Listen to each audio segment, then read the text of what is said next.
Assalamualaikum warahmatullahi wabarakatuh. Perkenalkan, nama saya Saiful Jamal, NPM 19106311400046 dari Teknik Industri Unsika 2019.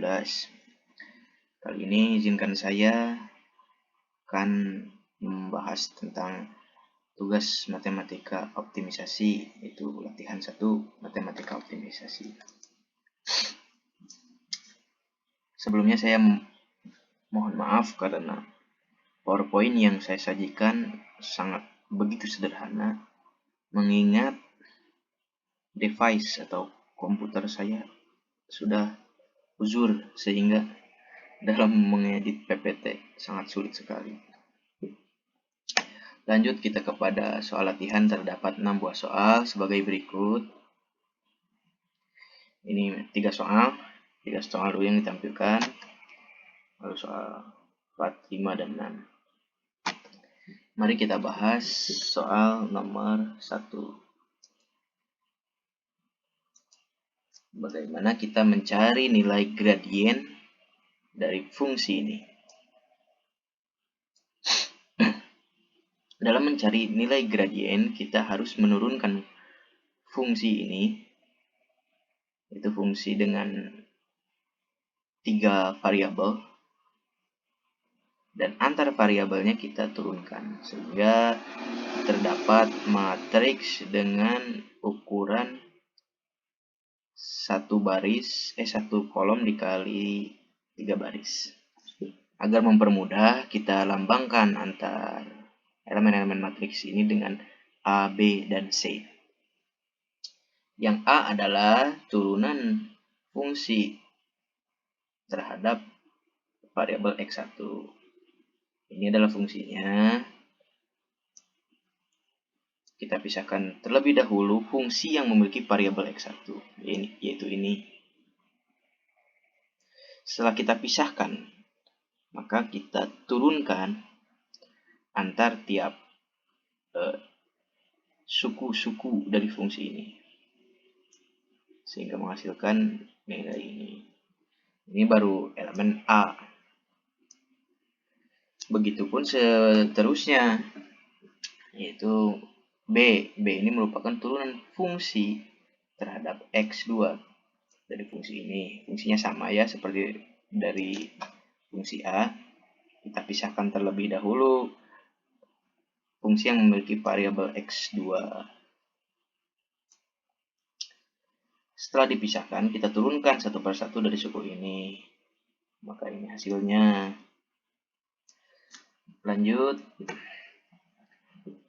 Nah, itu A, B, dan ini C ya, karena matriks ini, karena fungsi ini memiliki 3 variabel, sehingga kita harus mencari 3 gradien.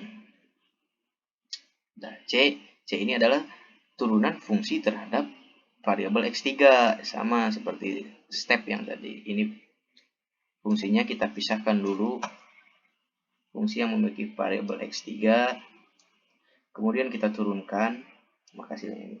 Setelah kita mengetahui hasil-hasil dari masing-masing elemen matriks tersebut yang didapatkan melalui turunan fungsi terhadap variabel yang diinginkan, maka kita masukkan ke dalam matriks ini. Ini adalah nilai dari gradien dari fungsi ini. Berlanjut kita kepada nomor 2. Pada nomor 2 ini kita akan mencari matriks Hessian, di mana dalam mencari matriks Hessian ini kita menggunakan rumus ini. Kenapa dalam menggunakan rumus yang ini? Karena terdapat perbedaan antara matriks Hessian dengan mencari gradien. Jika mencari gradien hanya 1 kali turunan, kalau matriks Hessian kita mendapat 2 kali turunan, sehingga berpengaruh kepada ordo ya, atau baris dikali kolom pada matriks ini, sehingga kita menemukan matriks dengan baris 3 dikali kolom 3. Ini stepnya hampir sama seperti tadi, namun kita turunkan sebanyak 2 kali. kita turunkan sebanyak 2 kali. Yang pertama kita mencari nilai A, di mana A ini adalah turunan fungsi 2 kali terhadap X1 dan X1. Jadi kita menurunkan sebanyak 2 kali. Yang pertama kita ke variabel X1 dulu, yang kedua kita ke variabel X1 lagi. Jadi 2 kali menurunkan pada variabel X1. Ini adalah fungsinya. Nah, dalam notasinya kita tulis seperti ini saja. Untuk mempermudah, karena yang ini kita artikan sebagai fungsi yang diturunkan pertama kali terhadap variabel apa? Karena ini sama-sama variabelnya X1, maka di sininya akan sama aja nih bawahnya X1. Jadi yang diturunkan pertama kali kita taruh di sini. Lanjut kita ambil fungsi yang memiliki variabel X1, masukin ke sini. Lalu kita turunkan menjadi hasilnya ini. Setelah diturunkan, kita turunkan kembali kepada terhadap X1 lagi. Maka akan menghasilkan nilai 2. Nilai 2 ini dari fungsi yang ini, dari suku yang ini, yang memiliki variabel 2. Nah, begitupun dengan B. Hampir sama stepnya seperti sebelumnya. Namun yang membedakan di sini adalah turunannya yang pertama kali terhadap X1, terus yang keduanya terhadap X2. Fungsinya sama ini juga. Kita pilih dulu variabel fungsi yang memiliki variabel X1, itu ini. Kita turunkan menjadi ini. Kita turunkan kembali menjadi kita turunkan kembali terhadap variabel X2 sehingga menghasilkan nilai 4. Ya, akan terlalu panjang jika saya membahasnya satu persatu. Terhadap nilai D dan E juga sama seperti ini. Terhadap F dan G sama seperti ini. Kita hanya mengikuti polanya saja ya. Pola dari yang pertama menurunkan turunan pertama terhadap 1, turunan kedua terhadap 2. Polanya sama seperti yang tadi. Bedanya cuma 2 kali turunkan ya, seperti ini. Sehingga menghasilkan matriks Hessian yang ini. Dari hasil-hasil tadi kita masukkan kepada elemen-elemen matriks ini. Polanya kita itu ini, memiliki pola ini. Turunan yang diturunkan pertama kali terhadap X1, maka satu baris X1 semua. Turunan yang pertama kali X2, maka baris kedua X2 semua. Turunan ketiga terhadap X3 semua satu baris. Begitupun dalam satu kolom. Jika kalau dalam satu kolom ini yang diturunkan itu adalah turunan keduanya. Itu kolom 1 pada turunan keduanya X1 semua. Pada kolom kedua turunan keduanya X2 semua, pada turunan ketiga. Pada kolom ketiga turunan keduanya X3 semua. Ya, berlanjut kita mencari uji definit dari matriks Hessian. Kebetulan soal nomor 3 ini memiliki fungsi yang sama dengan soal nomor 2, sehingga matriks Hessiannya pun sama itu. Dalam menguji definitif dari suatu matriks Hessian, kita hitung determinan minor-minornya. Jadi minor-minor dari matriks ini kita hitung. Kebetulan matriks ini ada 3 berordo 3, sehingga memiliki 3 minor, yaitu H1, H2, dan H3. Ya, kita hitung determinan H1. Determinan H1 ini hanya satu ini aja ya, satu elemen matriks. Jadi ini nih, 2. Determinan H2 kita cari segini. 2, 4, 4. Itu 8 dikurang 16, dimana 2 kali 4 dikurang 4 kali 4, yaitu 8 kurang 16 sama dengan negatif 8. Kemudian mencari determinan dari matriks H3. Ini semuanya dimasukin nih. Jadi matriks berordo 3 atau 3 baris dikali 3 kolom. Ini sudah kita pelajari di mata kuliah sebelumnya, yaitu aljabar linier. Agar mempersingkat waktu, hasil dari perhitungan ini adalah 16 dikurang 40 sama dengan negatif 24. Nah, maka kita uji dulu definitnya. Ini adalah pernyataan dari uji definit. Dari fakta-fakta sebelumnya dikatakan bahwa fungsi ini, bahwa matriks tersebut, matriks Hessian ini tidak definit karena tidak memenuhi syarat definit positif, definit negatif, semi definit positif ataupun semi definit negatif, karena tidak memenuhi syarat-syarat yang ini. Ya, karena nilai determinannya yang satu positif, yang dua lainnya negatif. Mari kita lanjut ke soal nomor 4. Menentukan gradien persamaan.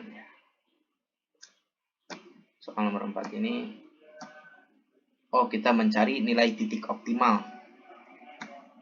Untuk mencari nilai titik optimal ini, kita terlebih dahulu mencari gradien dari fungsi. Kebetulan soalnya tidak tertulis, jadi ini hasilnya. Hasil dari soal nomor 4 ini. Soal nomor 4. Karena pembahasan tentang gradien telah kita bahas pada pembahasan sebelumnya, maka kita ambil hasilnya saja ya, agar mempersingkat waktu. Ini adalah gradien dari fungsi pada soal nomor 4. Setelah kita mengetahui nilai gradien, maka kita harus mencari dulu matriks. Kita harus mencari dulu nilai X1 dan nilai X2. Agar dengan memenuhi syarat perlu keoptimalan, yaitu memenuhi operasi yang ini. Ini adalah seperti mencari nilai X1 dan nilai X2 atau dengan metode eliminasi. Kita hitung nih dari gradien 1 dan gradien 2. Akan menghasilkan X1 ini ada dua hasilnya, yaitu X1 sama dengan 0, X1 sama dengan 4. Maka kita ambil X1 sama dengan 4. Setelah kita menentukan bahwa X1 itu adalah 4, kita masukkan kepada fungsi gradien yang ini. Jadi X1-nya itu bernilai 4. Kita substitusikan X1 sama dengan 4. Jadi ini 6 nih. Aduh, saya salah nulis. 6 X2 dikurang 12 dikali 4. Jadi 48 nih. Jadi ini. Kemudian ini pindah ruas, 48. X2 sama dengan 48 dibagi 6. X2 sama dengan 8. Jadi titik optimal dari fungsi soal nomor 4 adalah 4 dan 8. Ya, soal nomor 5. Soal nomor 5, untuk mencari titik minimum dan titik maksimum dicari terlebih dahulu nilai matriks Hessiannya. Jadi kita menentukan nih, apakah fungsi ini memiliki titik minimum dan titik maksimum. Setelah sebelumnya kita mengetahui titik optimalnya itu adalah 4 dan 8. Karena soal nomor 4 dan soal nomor 5 ini sama, jadi gradiennya pun sama dan titik optimalnya pun sama. Cuman yang belum diketahui adalah ini matriks Hessiannya. Sama seperti soal nomor 2, kita cari matriks Hessiannya. Matriks Hessian terhadap A, B, dan C. Biasa A, B, C, D ini adalah notasi saja ya, notasi dari masing-masing elemen matriks agar kita mempermudahnya. Setelah kita lakukan operasi sama dengan soal nomor 2 tadi seperti ini, diturunkan 2 kali terhadap X1 terhadap X1 lagi, ini pada elemen matriks A menghasilkan 12X1. Ya, yang B, elemen B juga sama seperti ini. Kita turunkan 2 kali, yang pertama terhadap X1, yang kedua terhadap X2, yang C juga yang pertama terhadap X2, yang kedua terhadap X1, diturunkan fungsinya. Yang D juga kita turunkan 2 kali, yang pertama terhadap X2, yang kedua terhadap X2, sehingga kita mendapatkan nilai HX sebagai berikut: 12X1, negatif 12, negatif 12, dan 6. Karena salah satu matriks ini ada yang memiliki variabel, maka kita cari dulu variabel X1 ini. Bagaimana mencarinya? Kita mencarinya dengan menggunakan determinan. Kita cari dulu determinannya, itu 12X1 kali 6, 12, negatif 12 kali negatif 12, menghasilkan 72X1 dikurang 144, di mana X1 sama dengan 2. Kita substitusikan nilai X1 sama dengan 2 kepada 12, jadi 12 dikali 2, sehingga matriks Hessiannya bernilai berikut: 24, negatif 12, negatif 12, dan 6. Kita uji definitnya. Kita biasa mencari minor-minor ya, determinan dari tiap-tiap minor, karena ini matriksnya adalah berordo 2, sehingga ada 2 yang dicari. Aduh, saya typo lagi, ini harusnya H2. Setelah kita tentukan bahwa minor dari H1 adalah 24, ini lebih dari 0. Ini juga matriks yang kedua, 24 dikali 6, negatif 12 kurang negatif 12. Maka hasil 144 dikurang 144, maka bernilai 0. 0 ini sama dengan 0. Sama lebih dari sama dengan. Karena lebih dari sama dengan, jadi matriks tersebut berdefinit positif. Aduh, maksudnya semi definit positif. Saya typo lagi. Dan titik optimalnya adalah 4 dan 8. 4 dan 8 ini adalah titik optimal, dan titik optimal ini merupakan titik minimumnya. Kita berlanjut kepada soal nomor 4. Cara menentukan soal nomor 4 ini kita menentukan suatu fungsi konveks atau tidak ya. Sebelum menentukan fungsi itu konveks atau tidak, cara menentukannya adalah dengan mencari apakah fungsi tersebut definit positif atau tidak. Jika definit positif, maka fungsi tersebut konveks. Jika definit negatif, fungsi tersebut tidak konveks. Cara melakukan uji definit dengan terlebih dahulu mencari matriks Hessiannya. Jadi ini adalah matriks Hessiannya. Seperti biasa pada soal nomor 2 dan soal nomor 5 tadi, kita cari dulu matriks Hessiannya. Fungsinya adalah ini. Karena ini matriksnya memiliki 2 variabel, maka ordo matriksnya adalah 2. Atau baris 2 dikali kelas 2. Kita mencari dulu nilai A, B, C, dan D. Seperti biasa kita turunkan 2 kali. Ya, kemudian B, C, dan D. Ini hasil 2 kali turunan ya. Maka matriks Hessiannya adalah sebagai berikut: AX sama dengan 2, 1, 1, 2. Setelah kita ketahui matriks Hessiannya, maka kita uji definit lagi ya, kayak sama nomor tadi, nomor 5. Uji definit H1, H2. Biasa kita mencari determinan dari masing-masing minor-minor matriksnya ya.